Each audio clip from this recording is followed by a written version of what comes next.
to the next installment of me crafting random stuff that is vaguely Halloween related. Today we will make the thing that everyone seems to do these days, fairy mummies.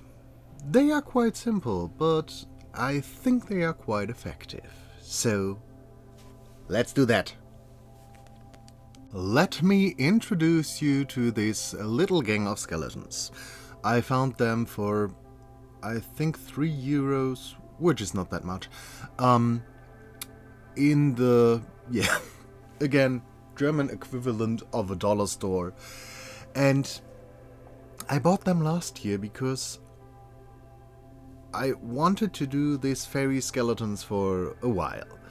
And yeah, basically for the birthday of the friend, they were perfect. So I had to bend them somehow because they were not jointed and far too stiff. So my first attempt was, after my endeavors with the restoring of the doll, to put them in boiling water to heat up the plastic and try to bend them this way, which did not work at all. The second attempt then was to take out my hair dryer and try to heat them up this way, because from repainting dolls we know you can at least heat up the vinyl to make it bendable, and sometimes it helps if you want to remove hands and stuff to heat them up as well. But again, nothing was happening. Ta-ta. They were a bit softer, but that's it. So the last thing, or the only choice, was to take out the heat gun and basically really melt them. And it was quite hot, and it was quite difficult not to melt parts you did not want to melt. But as you may notice, it did work a lot better. You have to be very, very careful to not burn yourself, and the plastic fumes that might evaporate by melting the plastic are not the best thing for you. But as long as you keep that in mind, do it! It's fun! Or something like that. But with that figured out, I could go bonkers on them. And the first one that I wanted to put into a frame in the end are basically like these butterfly thingamajigs, not taxidermies, that is something with animals. You know what I mean, I hope.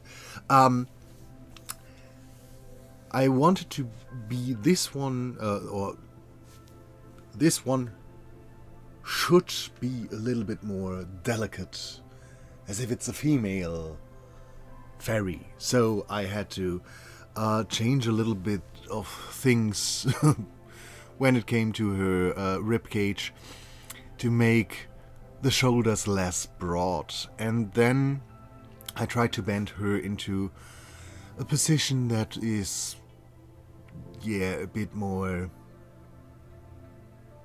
feminine, graceful, whatever. And I was able to achieve the whole changing her into looking a bit more feminine quite well, I think, as far as you can achieve that with plastic skeletons. And then for the second skeleton, I wanted this one to get the feeling across of being a dude. And because I knew he would be sitting under one of those glass domes. Is it a cloche? I don't know. I call it glass dome. Leaning against the mushroom.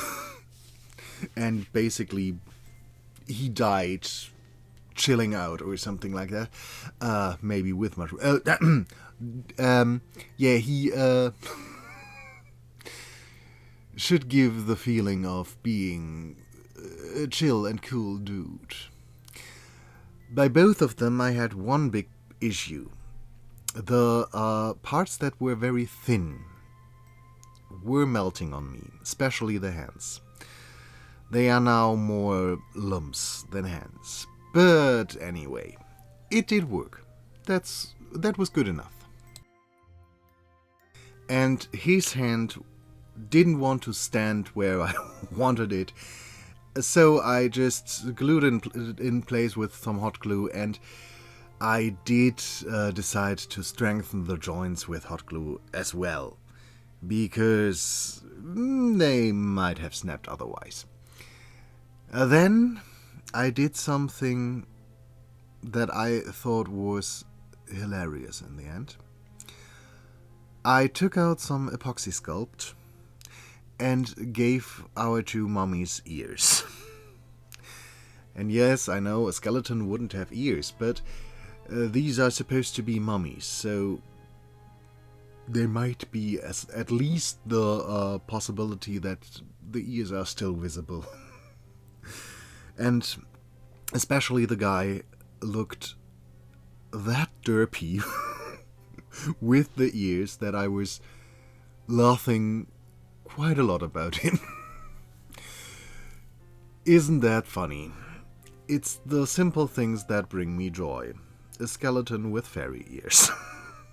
Then I mixed up some glue, some water, and some paint. And, yeah. Took some tissue paper and just covered them with it. I tried not to cover everything, to still have a bit of bone coming through, but yeah, I did cover quite a lot, and this, of course, should resemble skin in the end.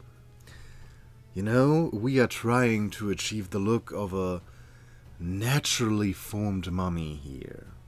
Dried in the sun, roasted and toasted.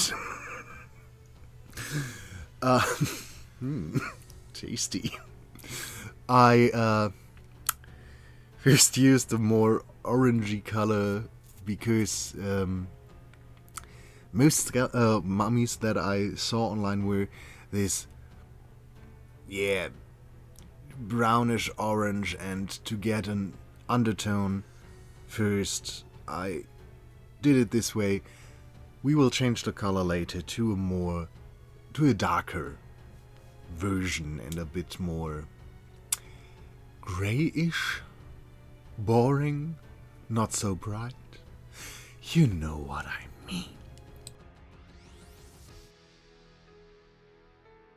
The second layer already got fairly dark, and yeah, basically I repeated the steps, put on a bit more tissue where I wanted it, and then it was really just slapping on some colors. I did some back and forth between putting darker colors on it and dry brushing it to get a bit more of the effects back, and basically that's it. So, fairly simple.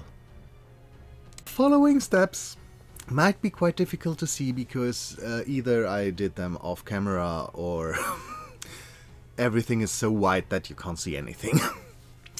I took out some of those fake spider webs and glued them on those two as hair. She got some lovely long locks, and for him,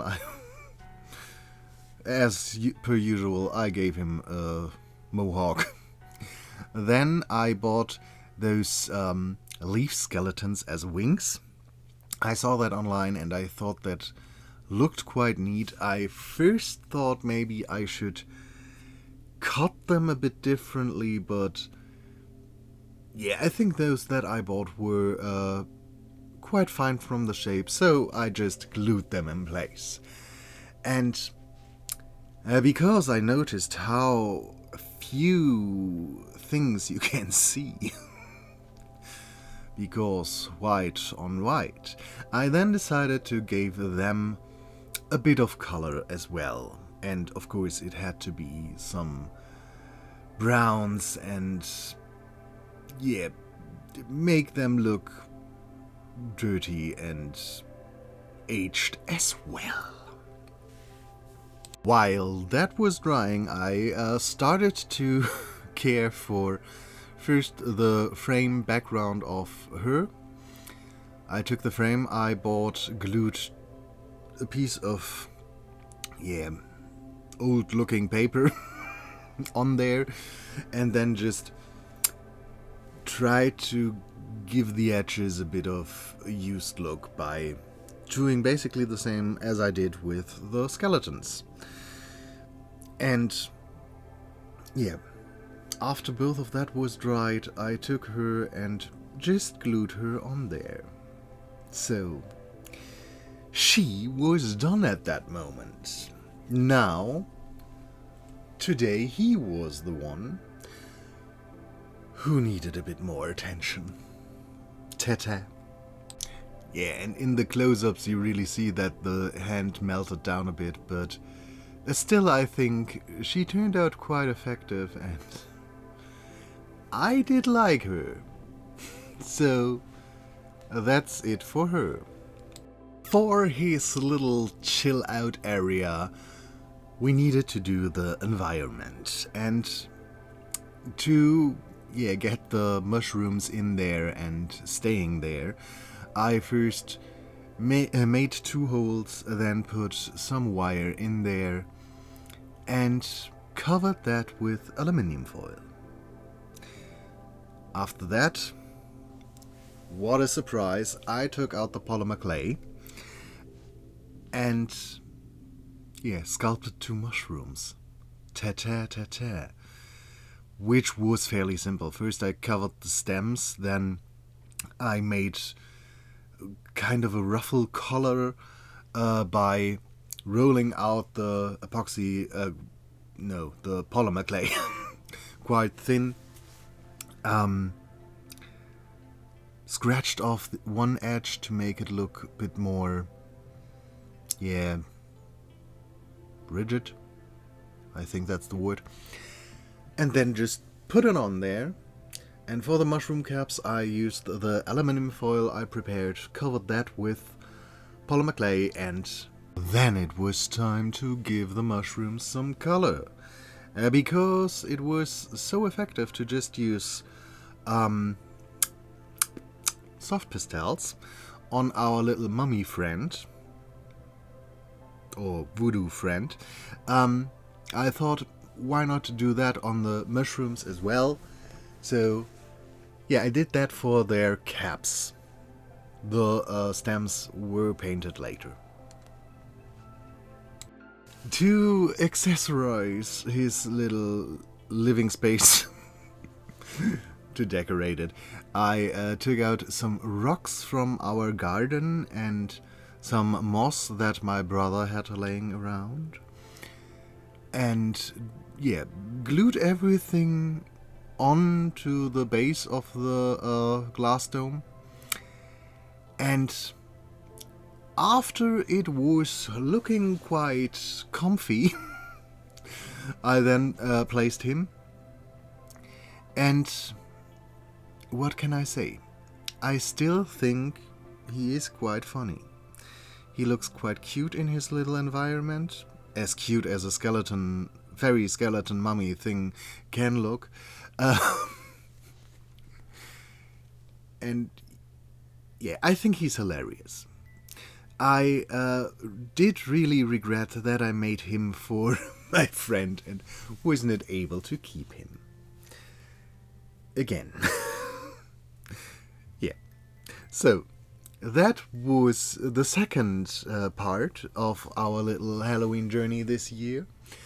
I hope you did enjoy this video as well, and we will see us in the next one, which will already be the last one of the things I made for my friend. And then we will start with the things I did just for me. So, Hope you have a nice time, and until then, bye.